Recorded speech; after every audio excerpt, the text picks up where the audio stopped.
আমাকে বন্ধু বানিয়ে নেবে, কিন্তু ঈমান দিতে পারবে না। ঠিক না? ঈমান দিতে পারবে না।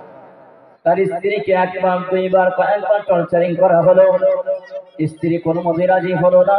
এবার তাকে পরে দিয়ে নিজের স্ত্রীকে, নিজের ওয়াইফকে মানুষ কত রকম জানোয়ারের চাইতে খারাপ হয়ে গেলে প্রকাশ্য ভাবে দোষ করতে পারে, ঠিক আছে, কিন্তু প্রকাশ্য ভাবে সমানের সামনে স্ত্রীর গায়ে হাত তোলা কা পুরুষ ছাড়া বীর পুরুষের সমপরিচয় হতে পারে না।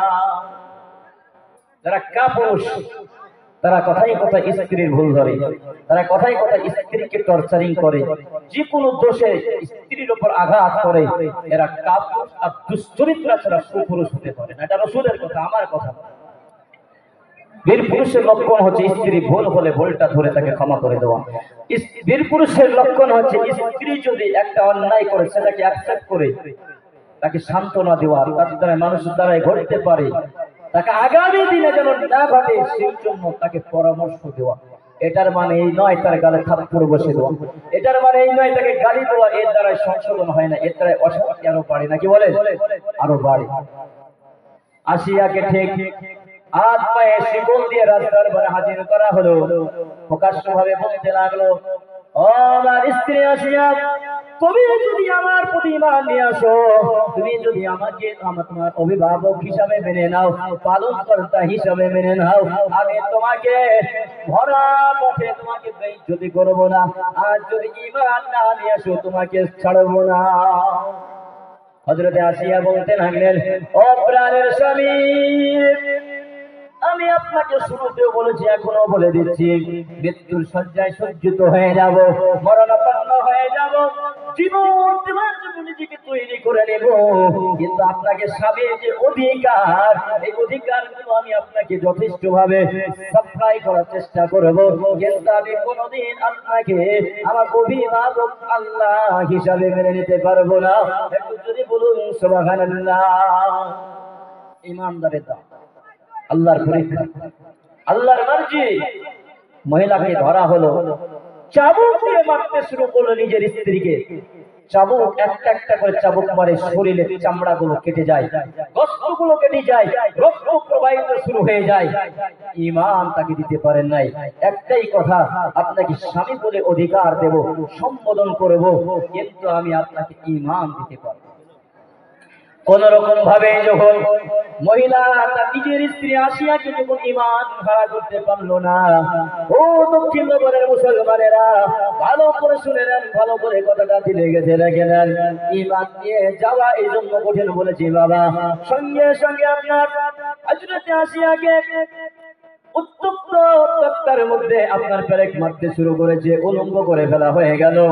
জামা কাপড়গুলো নিজের স্ত্রীকে ভরা ময়দানে লোকের সামনে উলঙ্গ করে, পুরো শরীরটাকে উলঙ্গ করে আপনার তক্তার মধ্যে যেমন আপনার মূর্তি পূজা তৈরি করে দেয়, ঠিক ওই রকম ভাবে হাতগুলোকে সাট করে দিয়ে, শরীরটাকে সাট করে দিয়ে, ঈমান আনার জন্য অপরাধ শুধু ঈমান আনা, অপরাধ শুধু এক আল্লাহকে মেনে নেওয়া, অপরাধ শুধু আল্লাহর পাঠানো পয়গম্বরকে মেনে নেওয়া, বিনা অপরাধ কোনো অপরাধ নাই। এই ঈমান আনার অপরাধে তার শরীরের ভিতরে একটা করে পেরেকের হাতুড় মারা যায়, পেরেকগুলো আপনার গোশতগুলো ছিদ্র হয়ে, হাড্ডিগুলো ছিদ্র হয়ে তক্তার সঙ্গে লেগে যায়। মা আসিয়া আপনার ছটফট করে কান্না করতে শুরু করে। ঠিক ওই সময় ওই পাশ দিয়ে আল্লাহর পয়গম্বর মুসা আলাইহিস সালাম চলে যাচ্ছেন। আসিয়া দেখতে পেলেন আল্লাহর পয়গম্বর মুসা ওই যে রাস্তা দিয়ে চলে যাচ্ছে উহুদ পাহাড়ের দিকে আল্লাহর সঙ্গে সাক্ষাৎ করার জন্য। আসিয়া উঠতে পারে না, শরীরের গোশতগুলোর ভিতর দিয়ে পেরেক গলা চলে যায়, যন্ত্রণা ছটফট করতেছে। আসিয়া ডাক দেয়, ও আল্লাহর নবী মুসা, আপনি একটু আমার কথা শুনে যান। মুসা আলাইহিস সালাম দাঁড়িয়ে গেলেন, আসিয়াকে বলছে, কি ব্যাপার? আসিয়া বলে, ও আল্লাহর নবী মুসা, আপনি তো এই সময় আপনার রবের সঙ্গে কথা বলতে যাচ্ছেন, আপনি তো এই সময় আল্লাহর সঙ্গে কথা বলতে যাচ্ছেন, আমার যদি একটা দরখাস্ত আপনি আল্লাহর কাছে করতেন আমি বড় খুশি হয়ে যেতাম। আল্লাহর নবী মুসা বলে যাও। আল্লাহর বান্দা ডাক দিয়ে বলে, মুসা, এই যে আমি মুহূর্তে অবস্থান করেছি, আমাকে যে আমার স্বামী মারছে, আমার গোশতগুলোর ভিতর দিয়ে পেরেকগুলো ভরে দিয়েছে, আমি মা হাড্ডিগুলো ছিদ্র হয়ে রক্তের মধ্যে চলে গেছে শুধু ঈমান আনার কারণে। একটু আমাকে জানিয়ে দাও রে নবী মুসা, ওই আল্লাহ আমার উপর খুশি নাকি বেজার? আমি মরার আগে একটু শুনে যেতে চাই, আমি জীবনটা দেওয়ার আগে জানতে চাই যে এই মুহূর্তে আল্লাহ আমার উপর নারাজ নাকি খুশি, এটা আমি একটু জানতে চাই। আল্লাহ নবী মুসা বলে, আসিয়া চোখটা বন্ধ করে নাও, আমি বলবো না, আল্লাহ তোমার সঙ্গে কথা বলবে। জোরে বলুন সুবহানাল্লাহ। জান্নাতি মহিলা আসিয়া চোখ দুটো বন্ধ করে দিয়েছে।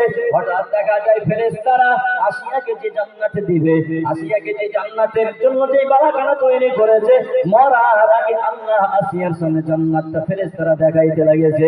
আসিয়া কান্না চোখে এখন হাসি দেখা যায়। জালেম বাদশা ফিরআউন ডাকতে বলে, কিরে আসিয়া, এই না কিছুক্ষণ আগে তোর চোখে পানি দেখা যাচ্ছিল, কিছুক্ষণ আগে তুমি ওই মাছ কাটার মতো ছটফট করতেছিলে, এখন কেন তোমার মুখে হাসি দেখা যায়? আসিয়া বলে, ও প্রাণের স্বামী, এটা তোমাকে বোঝানো সম্ভব না, এটা তোমাকে বোঝানো সম্ভব না, কারণ তুমি তো বেঈমান, তোমাকে বোঝানো যাবে না। আমি হাসার কারণ, মৃত্যু হয়ে গেলে আমাকে যে শান্তির ঠিকানা, যে জান্নাতে আমার আল্লাহ আমাকে দেবে, ওই জান্নাতটা মরার আগেই আমি দেখছি। জোরে বলুন সুবহানাল্লাহ। এটা মহিলাদের ঈমানের পাওয়া। আজকে আমরা মুসলমান, আমরা মনে করছি যে আমাদের উপরে এত অত্যাচার কেন, এত দুশ্মন কেন? আমি ফার্স্টে সূরা বাকারা 2 নম্বর পারা 2 নম্বর সভাতে আয়াত পরিবেশন করে আপনাদেরকে শোনালাম যে ঈমানদারদের জন্য বিপদ আসবে, ঈমানদারদের জন্য বালা আসবে, আর ঈমানদারদের জন্য মুসিবত আসবে। আর এই মুসিবত আর এই বিপদকে পাড়ি দিতে হবে ধৈর্য এবং সবুর আর সালাতের মাধ্যমে। কিসের মাধ্যমে? জোরে বলুন। ধৈর্য আর সবুরের মাধ্যমে আর সালাতের মাধ্যমে। আল্লাহ বলছেন, ওয়াস্তাঈনু বিস-সাবরি ওয়াস-সালাহ, তুমি যদি ধৈর্য এবং সবর আর নামাজের মাধ্যম দিয়ে আমি আল্লাহর কাছে সাহায্য চাও, আমি আল্লাহ রব্বুল আলামিন ওয়াদা দিয়েছি, তোমার নামাজটা যদি নামাজের মতো হয়ে যায়, তোমার বিপদ ধৈর্য ধরাটা যদি সবুরের মতন ধরার মতো সবর হয়, আমি আল্লাহ নামাজটা শেষ হতে দেরি না হতে বিপদ থেকে উদ্ধার করব। জোরে বলুন সুবহানাল্লাহ। একটু জোরে বলুন সুবহানাল্লাহ। এটা আল্লাহর ওয়াদা। আল্লাহ বলেন, ইয়া আইয়ুহাল্লাযীনা আমানু ইসতাঈনু বিস-সাবরি ওয়াস-সালাহ ইন্নাল্লাহা মা'আস-সাবিরিন। তুমি যদি ধৈর্য ধারণ করতে পারো এবং নামাজ আদায় করতে পারো, তোমার নামাজটা দেরি হতে দেরি হবে, আমি আল্লাহ বিপদ থেকে তোমাকে উদ্ধার করতে দেরি করব না। একটু মহব্বতে বলুন সুবহানাল্লাহ। কিরকম ভাবে ধৈর্য ধরতে হবে, কেমন ধৈর্য, কেমন মুসিবত ধরলে আমি আল্লাহ সাহায্য পাবো? আল্লাহর একজন বান্দা, তার নাম হচ্ছে আব্দুল আজিজ, সাধারণ ছেলে, গরিব ঘরের সন্তান, আলেম না, সাহাবা না, নবী না, তাবি না, তাবেঈন না, গাউস না, ওলি না, পীর পয়গম্বর না। আপনার আবার মতন সাধারণ কৃষক ঘরের সন্তান, গরিব ঘরের সন্তান, সাধারণ ছেলে, কিচ্ছু জানে না, সাধারণ যুবক, তরুণ বয়স, বিবাহ করেছে, স্ত্রীকে পর্দার খেলাফত দেয় না। আপনার আল্লাহর বান্দা খুবই গরিব, কিতাবের মধ্যে আমরা পেয়েছি তার বসবাস করার মতো যে জায়গা, যতটুকু জায়গা বলেছে মাথাটা আপনার বুঝতে পারবে, এতটুকু জায়গা তার নিজস্ব নাই। পাহাড়িয়া জঙ্গলের ভিতরে, পাহাড়ের পাশে আপনার সে বসবাস করে, পরে তিন বা তিন পরে ঘর করে সেখানে বসবাস করে। আল্লাহর বান্দা কিন্তু ঈমান বড় মজবুত, তাকওয়া বড় মজবুত। আল্লাহর বান্দা শুক্রবারের দিন, জুমার দিন আপনার মনে মনে নিয়াত করেছে, আজকে শুক্রবারের দিন, আজকে জুমার দিন, আজকে আমি আল্লাহর বান্দা সবার আগে মসজিদে গিয়ে নামাজ আদায় করব, আমি আজকে কোনো কাজ করব না, কোনো কাজেও যাব না। ও সোনাগরীরা, আল্লাহর বান্দা ঈমানের পাওয়ার দেখলেন। সাধারণ মানুষ আল্লাহর সাহায্য কিভাবে আসবে, আসমান থেকে আল্লাহর মদদ কিভাবে আসবে? কারণ আল্লাহ নিজেই বলেছেন, উদউনি আস্তাজিব লাকুম। বান্দা তুমি আমার কাছে রিকোয়েস্ট করবে, তুমি আমার কাছে দরখাস্ত করবে, তুমি আমার কাছে আরজি পেশ করবে, দোয়া করবে, আমি আল্লাহ তোমাকে কবুল করে নিব। একটু মহব্বতে বলুন সুবহানাল্লাহ। আল্লাহ বলেন, তুমি দোয়া করো, আমি তোমার দোয়াকে কবুল করে নেব। আর রাসূল বলছেন কি, আল্লাহর নবী বলেছেন ইযা সাআলতা ফাসালিল্লাহ, ও উম্মতিরা তোমরা যখন কিছু চাইবে, তোমরা যখন কিছু চাওয়া নিয়াত করবে, আল্লাহ রাব্বুল আলামিনের কাছে সরাসরি চাইবে। কার কাছে চাইবে? আল্লাহর কাছে। আল্লাহ বলছে আমার কাছে চাও, আমার কাছে চাইলেই তোমাকে দেব। চাইতে দেরি হবে বান্দা, পাইতে দেরি হবে। আল্লাহর বান্দা কিভাবে নামাজ পড়লে নামাজের পরে পরে সাহায্য পাবো, ঘটনাটা শুনে নেন সংক্ষিপ্ত ভাবে। আল্লাহর বান্দা আব্দুল আজিজ শুক্রবারের দিন জুমা টাইম ঘনিষ্ঠ হয়ে আসছে, আপনার ইন্টারভেল টাইম। আল্লাহর বান্দা ঘর থেকে হুজরাত মুবারক থেকে বের হয়ে যাচ্ছেন নামাজের জন্য। পেছন থেকে তিনি সাহেবা নিজের অঙ্গার ধীরে নিজের স্ত্রী ডাক দিয়ে বলছে, ও প্রাণের স্বামী, আপনি কোথায় ধাবিত হয়েছেন, কোন দিকে রওনা হয়েছেন, কোন নিয়াতকে ফলো করে আপনি ঘর থেকে বের হচ্ছেন? আল্লাহর বান্দা ডাক দিয়ে বলে, স্ত্রী, ও প্রাণের বিবি, আমি আল্লাহর বান্দা আর শুক্রবারের দিন জুমার নামাজটা পড়ার জন্য আমি ঘর থেকে আল্লাহর ঘর মসজিদে যাওয়ার জন্য তৈরি হয়েছি। আল্লাহ পাকের বান্দি ডাক দিয়ে বলে, প্রাণের স্বামী, আপনি নামাজ পড়তে যাবেন, আপনাকে বাধা দেব না। আপনি নামাজের জন্য যাচ্ছেন, আমি আপনাকে নিষেধ করবো না গো স্বামী, কিন্তু একটা সমস্যার সমাধান দিয়ে যান। বলে কি হয়েছে? আল্লাহর বান্দি ডাক দিয়ে বলে, ও প্রাণের স্বামী, কয়েকদিন আগে মেয়েদের মধ্যে কিছু কম পিছাই করার জন্য আপনি কিছু কম দিয়ে এসেছিলেন বা জব দিয়ে এসে বা হা দিয়ে এসেছিলেন। আমার কাছে মেসেজ এসেছে, আমার কাছে সিঙ্গেল এসেছে, অ্যালার্ম এসে গেছে যে জুমার পরে বিদ্যুতের কারণে বজ্রপাতের কারণে মেলটা বন্ধ থাকবে 3 দিন। 3 দিন যাবত মেল চলবে না। আর যদি আপনি জুমার পরে আটা আনতে যান, মেল বন্ধ থাকবে, আটা পাবেন না। 3 দিন পর্যন্ত আমাদেরকে ক্ষুধার্ত থাকতে হবে, উনুনে আগুন জ্বলবে না। আল্লাহর বান্দা চিন্তায় পড়ে গেলেন। একদিকে আটা আনতে হবে, অপরদিকে একটু আওয়াজটা ঠিক করার চেষ্টা করুন না, গলা টেনশন একটু আওয়াজ চেষ্টা করে। তো সোনামণিরা, আল্লাহর বান্দা লক্ষ্য করে দেখছে একদিকে আটা আনতে হবে, নইলে আমি 3 দিন যাবত পর্যন্ত ক্ষুধার্ত থাকবো, খেতে পারবো না।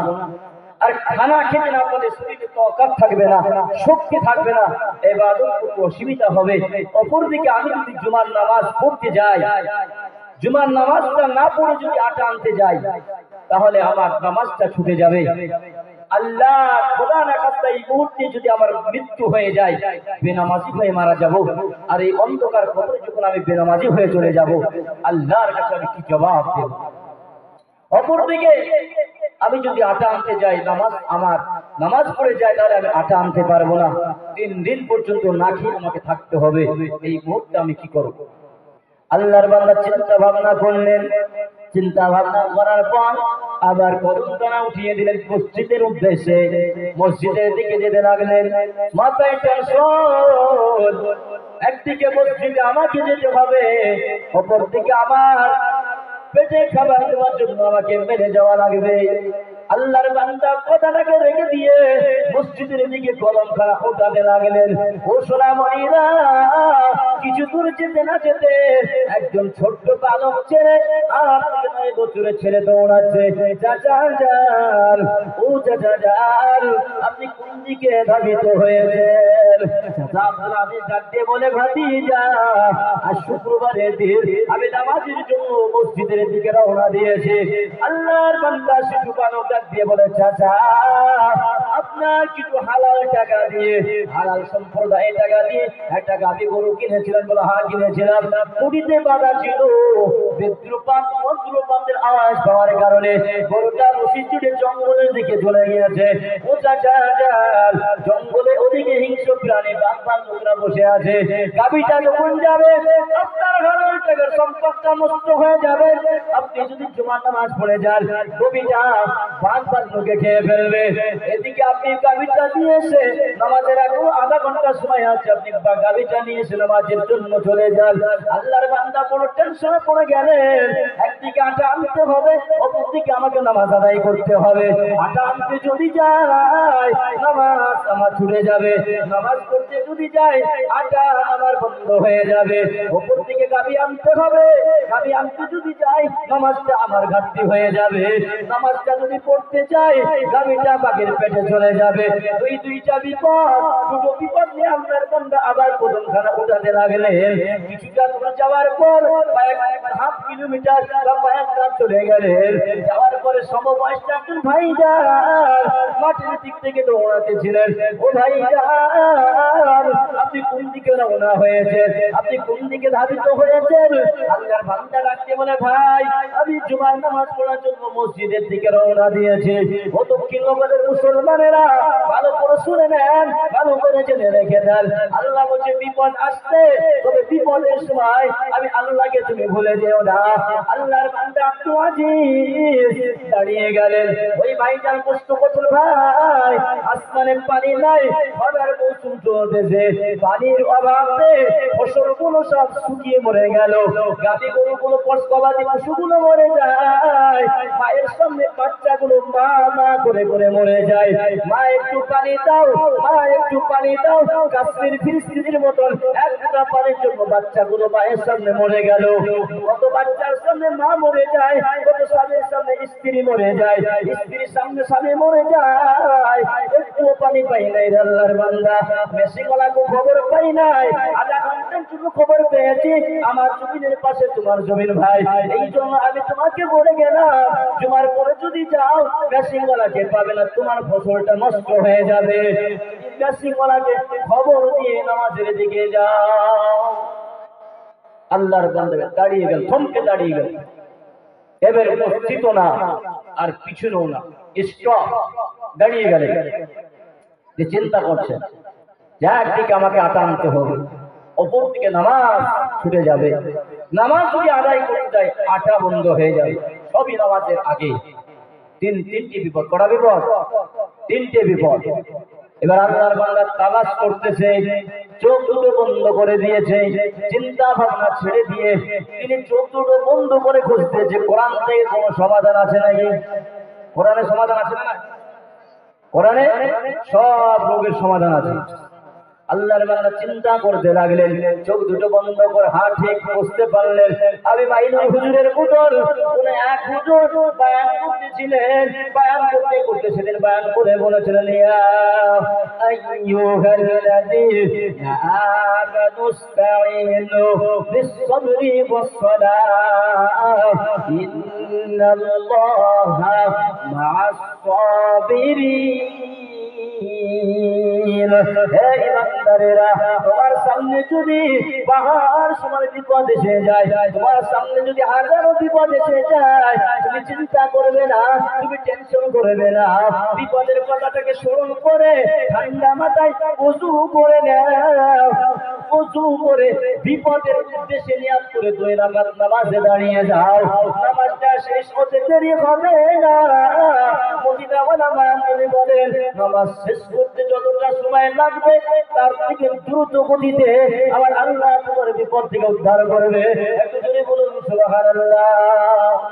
আল্লাহর বান্দা সমাধান পেয়ে গেলেন, মসজিদের দিকে চলে গেলেন।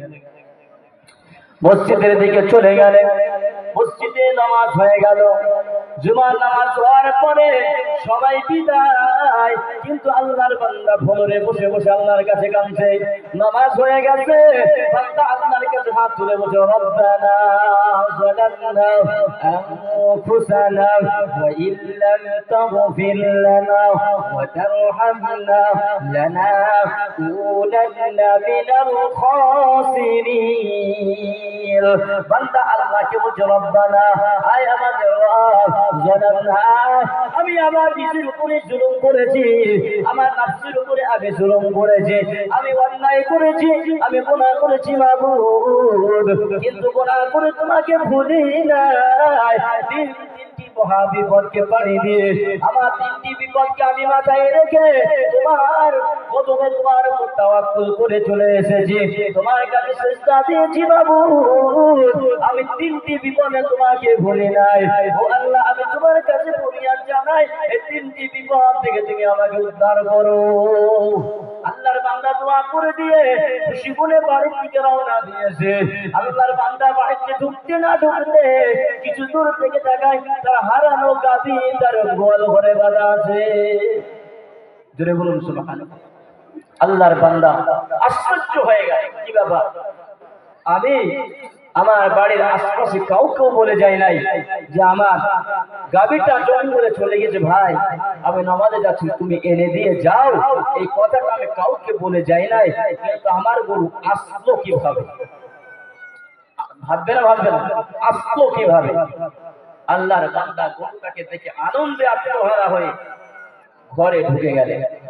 ঘরে ঢোকার পর স্ত্রী আনন্দের সাথে রুটি পাকাচ্ছে। জোরে বলুন সুবহানাল্লাহ। স্ত্রী রুটি পাকাচ্ছে, তার ওয়াইফ তার স্ত্রীকে জিজ্ঞাসা করছে, বিবি আমি তো আটা আনতে যাই নাই, কাউকে হুকুম করে যাই নাই, কিন্তু আটাটা আসলো কিভাবে? তার স্ত্রী বলছে, ও প্রাণের স্বামী, আমি গাভীটা আনতে যাই নাই, কাউকে বলেও যায় নাই, তুমি কি আনতে গিয়েছিল? বিবি বলছে, ও প্রাণের স্বামী, আল্লাহর কসম আপনি আমাকে বিবাহ করে আনার পর থেকে আপনি যে আমাকে পর্দায় রেখেছেন, এই পর্দার আমি অবাধ্য যাইনি। জোরে বলুন সুবহানাল্লাহ। তাহলে কেন গরু গাভীটা কিভাবে আসলো? স্ত্রী বলছেন, ও প্রাণের স্বামী, আমার বাড়ির লাঞ্চে অর্থাৎ বাড়ির ভিতরে যে পালাঙ্গা এর ভিতরে আপনার দড়িতে কাপড় ছিল, এই কাপড়টা তুলতে গিয়ে টাটির ফাঁক দিয়ে দেখছি আমার গাভীর রশিটা জঙ্গলের বাঁক ধরে গোয়াল পৌঁছে দিয়েছে। জোরে বলেন সুবহানাল্লাহ। এটা সম্ভব? বলে হ্যাঁ। আল্লাহ বলছেন, ফাজকুরুনি আযকুরুকুম ওয়াশকুরুলি ওয়ালা তাকফুরুন। সূরা বাকারা 2 নম্বর সূরার 2য় পেজে আল্লাহ বলছে, যে বান্দা আমার হয়ে যাবে আমি আল্লাহ তার হয়ে যাই, আর আমি আল্লাহ তার হয়ে যাই, পুরো দুনিয়ার বাইরে সমস্ত কিছু তার গোলাম হয়ে যায়। বলুন সুবহানাল্লাহ। যে বান্দা সমস্ত কিছুকে পারে গিয়ে আমার হয়ে যেতে পারবে, ওই বান্দার জন্য আমি যথেষ্ট, আর যার জন্য আমি যথেষ্ট তার জন্য পুরো পৃথিবী হয়ে যায়। বলুন সুবহানাল্লাহ। ওই বান্দা আল্লাহর বান্দা এর স্ত্রীকে বলছে, আচ্ছা গাভীটা তো আসলো, কিন্তু আটাটা কিভাবে আসলো? আল্লাহর বান্দি ডাক দিয়ে বলে, ও প্রাণের স্বামী, এক আল্লাহর বান্দা আমাদের পার্শ্ববর্তী পাড়ার একজন ভাই মেরে গিয়েছিল। মেরে যাওয়ার পর রং নাম্বারে ভুল বসত তার বস্তাটা আমাদের বস্তাটাকে তার বস্তা ভেবে বাড়িতে নিয়ে চলে আসছে। বাড়িতে আসার পরে স্ত্রী বলে, বস্তা তো আমার না। বস্তা মাথায় করে মেরে চলে গেল। মেয়েরবেলাকে জিজ্ঞাসা করা হয়েছে, মেয়েরবেলা বলছে, ভাই এই বস্তাটা হলো তোমাদের পাড়ায় অমুক জনা বসবাস করে তার বস্তা। আল্লাহর বান্দা কি মনে হলো, বস্তাটা এন্টারমেন্ট টাইম আবার অফসাদ নিয়ে গেল, গিয়ে যাওয়ার পর আবার তার বাড়িতে পৌঁছে দিয়ে আসলো। এটা আমার আল্লাহর ইমার্জি, আল্লাহ চাইলে হয়, না চাইলে হয় না। বলে এবার আনন্দের সাথে ঘর থেকে আপনার টুপিটাকে নিয়ে আবার জমিনের দিকে দৌড় দিয়েছে, মাঠের দিকে দৌড় দিয়েছে। আল্লাহর বান্দা গিয়ে দেখে তার জমিনের ফসলগুলো সবুজের মতো ভরে আছে, জমিনটা পানিতে ভরপুর। আল্লাহর বান্দা মেশিনওয়ালাকে জিজ্ঞাসা করে, ও মেশিনওয়ালা ভাই, মেশিনওয়ালা বলে পাশের জমিওয়ালা ভাইয়ের কাছে চলে গেল। যাওয়ার পরে বলে, ও ভাই যান, আপনি কি মেশিনওয়ালাকে অনুমতি দিয়েছিলেন? আপনি কি মেশিনওয়ালাকে হুকুম দিয়েছিলেন? ভাইজান বলে, না রে ভাই, আমি মেশিনওয়ালাকে অনুমতি দিই নাই, আমি মেশিনওয়ালাকে হুকুম দিতে পারি নাই তোমার ভুয়ে পানি দেওয়ার জন্য। কিন্তু তাহলে আশ্চর্যের ব্যাপার, আমার ভুয়ে পানি আসলো কিভাবে? আল্লাহর বান্দা ডাক দিয়ে বলে, প্রশ্নের উত্তর আমি দিতে পারবো না, তাই তুমি মেশিনওয়ালার কাছে চলে যাও। আল্লাহর বান্দা জমিন থেকে দৌড় দেওয়া শুরু করে দিলেন। কিছুটা দূর যাওয়ার পর মেশিনওয়ালা দেখছে গাছের তলে আরামে ঘুমাইছে। মেশিনওয়ালাকে ডাকে দেয়, মেশিনওয়ালা ঘুম থেকে উঠে যায়। আল্লাহর বান্দা মেশিনওয়ালাকে ডাকে দিয়ে বলে, ও ভাই, আপনি কি আমার জমিনে পানি দিয়েছেন? আল্লাহর বান্দা ডাক দিয়ে বলে, না না, আমি আমি তো পানি দিই নাই, তাহলে পানিটা কেমনে হলো? ওরা বলে ভাইজান ভালো করে শুনে নেন, ভালো করে জেনে রেখে দেন। আমি মেশিনটা স্টার্ট করে দিয়ে একটা গাছের নিচে আমি ঘুমায় গেছিলাম। এমন একটা ঠান্ডা বাতাস আমাকে শীতল করে দিল বাবা। আমি ঠান্ডা বাতাসে ঘুমায় পড়লাম। এক পর্যায়ে আমি তাকিয়ে দেখলাম ঘুম থেকে উঠে মেশিন ওই পানি ওই জমিনটা ভরপুর হয়ে তোমার জমিনে পানি হয়ে গেছে। ঘুমটা কে দিয়েছিল জোরে বলো? কে দিয়েছিল? আল্লাহ। তাই আল্লাহ বলছেন ফাজকুরুনি আযকুরুকুম, বান্দা তুমি আমার হয়ে যাও, আমি আল্লাহ তোমার হয়ে যাব। আমরা যদি ওই আল্লাহর হয়ে যেতে পারি, আমরা যে লা ইলাহা ইল্লাল্লাহু মুহাম্মাদুর রাসূলুল্লাহ এটাকে যদি দিল থেকে পড়ে থাকি, যদি অ্যাকসেপ্ট করে নিতে পারি, আল্লাহ সুবহানাহু ওয়া তাআলা বলছেন যে বান্দা কালেমাকে মেনে নেবে, দিল থেকে পড়বে জবান দিয়ে, ওই বান্দা কালেমার বাউন্ডারির বাইরে চলতে পারে না। কালেমার বাউন্ডারির ভিতরে, কালেমার লাগামের ভিতরে তাকে চলতে হবে। স্বাধীনতা দিয়েছি, কালেমার বাইরে সে চলতে পারবে না। মন চাইছে আপনার একটু গান শুনবো, কালেমা পড়ে মুসলমান হয়েছে শোনা যাবে না, কারণ কালেমার নীতি সে গান শুনতে পাবে না। মন চাইছে কাউকে গালি দিয়ে দেব, গালি দেওয়ার অধিকার আপনাকে দেয় নাই, কারণ আপনি তো পড়ে নিয়েছেন কালেমা লা ইলাহা ইল্লাল্লাহু মুহাম্মাদুর রাসূলুল্লাহ। এটা পড়ার নাম ঈমান শুধু নয়, এটাকে মুখস্থ করে রেখে নাম ঈমান নয়, এটাকে মুখস্থ করার নাম যেমন ঈমান, মুখে বলা যেমন ঈমান, এটাকে দিলের দ্বারাই এর মাকসাদ কালেমা কি চাইছে, কি বোঝাতে চাইছে, এটাকে অ্যাকসেপ্ট করে নেওয়া, মেনে নেওয়া, এটার নামই হচ্ছে ঈমান। আপনি মন চাইছেন লুডু খেলবেন, পারবেন না, কারণ আপনি মুসলমান, আপনি কালেমা পড়ে নিয়েছেন, আপনার জন্য ওটা হারাম। আপনি মন চাইলে সুদের খাতায় নাম লিখাবে, এই অধিকার আপনাকে কালেমা দিচ্ছে না। কালেমা দিচ্ছি কষ্ট করে খাও, সুদের খাতায় নাম লেখানো যাবে না। কালেমা আপনাকে দেয় নাই ক্যারাম বোর্ডে হাত চালাও, কালেমা আপনাকে দেয় না আপনার মায়ের উপর আপনি জুলুম করবেন, আপনার সন্তানের উপর আপনি জুলুম করবেন, এই স্বাধীনতা আপনাকে কালেমা দেয় নাই। আপনি যদি মুসলমান হয়ে থাকেন, আপনি যদি ইমানদার হয়ে থাকেন, আপনি যদি আল্লাহর বান্দা হিসাবে পরিচয় দিতে চান, আপনি যদি শেষ নবীর উম্মত বলে দাবি করতে চান, আপনাকে কালেমা যেটা বলতে চাইছে, কালেমা যেটা বোঝাতে চাইছে, কালেমা যে মেসেজ আপনাকে দিতে চাইছে, এটাই আপনাকে হার ওয়াক্ত খেতে পান আর না পান, মরে যান আর বেঁচে যান, এটা দেখার বিষয় না। কালেমা যেটা চাইছে জীবন চলে যাবে, সেটা করা যাবে না। এটার নাম হচ্ছে মুসলমানের পরিচয়, এটার নাম হচ্ছে একজন ঈমানদারের পরিচয়। আপনার মন চাইছে আপনি একটু গান শুনবেন, এইটা পারবেন না, এটাকে কন্ট্রোল করে নেওয়া, এটাকে রুখে দেওয়া, এটাই হচ্ছে ঈমানের পরীক্ষা, এটাই হচ্ছে ঈমানের শক্তি। যে আপনি মন চাইলো আপনি গান শুনে নেবেন, এটার নাম আপনি মুসলমান বলে পরিচয় দিতে পারবেন। 60 বছর বয়স আপনার, 50 বছর বয়স আপনার, দাড়ি থেকে সাদা হয়ে গেল, মসজিদে ঢুকছেন বিড়িটা টেনে, মসজিদে নামাজ শেষ করে বের হচ্ছেন আবার বিড়ি ধরছেন, এই মেসেজ আপনাকে কালেমা দেয় নাই। কালেমা দিয়েছে নিশা দ্রব্য থেকে দূরে সরে থাকা, কালেমা দিয়েছে আপনাকে মেসেজ যেই জিনিসটা আপনি গ্রহণ করে নিলে, যেটা আপনি অ্যাকসেপ্ট করে নিলে, আপনার শারীরিক মানসিক কোনো পেরেশানি পড়তে হবে না, অসুখে পড়তে হবে না, বড় বড় টেনশন ভোগ করতে হবে না। কালেমা এটাই আপনাকে অল টাইম মেসেজ দিচ্ছে যে তুমি কালেমার হুকুমের অনুযায়ী যদি চলতে পারো, তোমার দুনিয়ায় কোনো বিপদ আসবে না, আগামী সামনে তোমার বিপদ আসবে না, বর্তমানে তোমার বিপদ আসবে না, তোমার সংসারে কোনো বিপদ আসবে না। এই মেসেজ তোমাকে কালেমা দিচ্ছে যে কিভাবে তোমার সংসারে শান্তি আসবে, কিভাবে তুমি সুখী মানুষ হবে, কিভাবে তুমি আদর্শবান মানুষ হবে। এই সাবজেক্টটাই শিক্ষা আপনাকে কালেমা, একটা কালেমাই দিচ্ছে।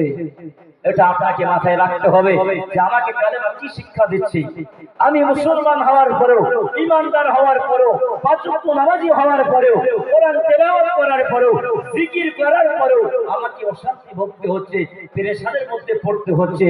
একটাই কারণ যে আমার নামাজ হচ্ছে না, কোরআন তেলাওয়াতটা হচ্ছে না, জিকির আজকারটা আমার হচ্ছে না, যার কারণে আপনাকে আমাকে পেরেশানির মধ্যে পড়তে হচ্ছে।